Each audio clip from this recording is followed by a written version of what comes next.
Mon projet de doctorat a pour but d'identifier des nouvelles cibles thérapeutiques dans le cancer de la prostate résistant au traitement. En effet, aujourd'hui encore, un homme sur 8 en décédera avec un stade avancé, et c'est pour ça que je m'intéresse à ce dernier stade dans mon projet.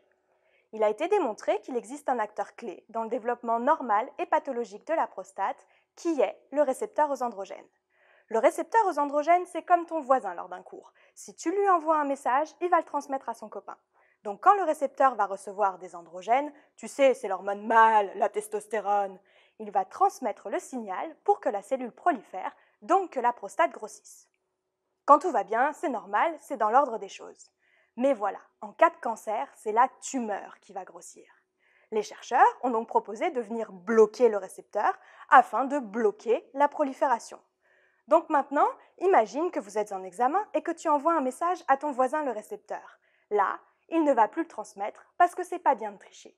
C'est ce qui se passe quand on traite les patients avec des anti-androgènes. Ça va venir bloquer le récepteur, donc pas de transmission de signal, pas de prolifération, la tumeur ne grossit plus. Ça va fonctionner pendant un certain temps. Mais voilà, au bout d'un moment, le récepteur il décide que c'est pas bien grave de tricher et il va se mettre à transmettre le message même pendant les examens. Il va donc y avoir transmission du signal, prolifération et grossissement de la tumeur, même avec des anti-androgènes. C'est la résistance au traitement. Et c'est là que les vrais problèmes commencent. Parce que plus le temps avance et plus le récepteur il s'en fiche de tricher. Donc on aura beau essayer avec différents anti-androgènes, il y aura toujours transmission du signal, donc prolifération, donc grossissement de la tumeur. Nous, au laboratoire, on s'est dit que peut-être que si le récepteur il avait décidé de tricher, c'est parce qu'il avait changé ses fréquentations. On s'est donc intéressé à identifier les copains du récepteur, appelés partenaires, avant et après le traitement.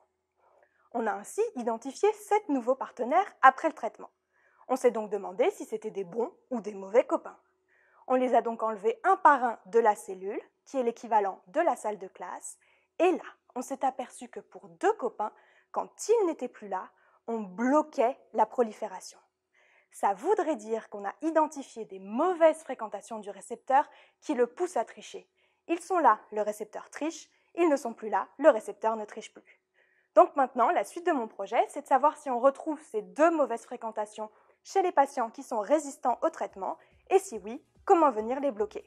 Et donc ces 2 nouveaux partenaires seraient donc des nouvelles cibles thérapeutiques potentielles pour le cancer de la prostate résistant au traitement.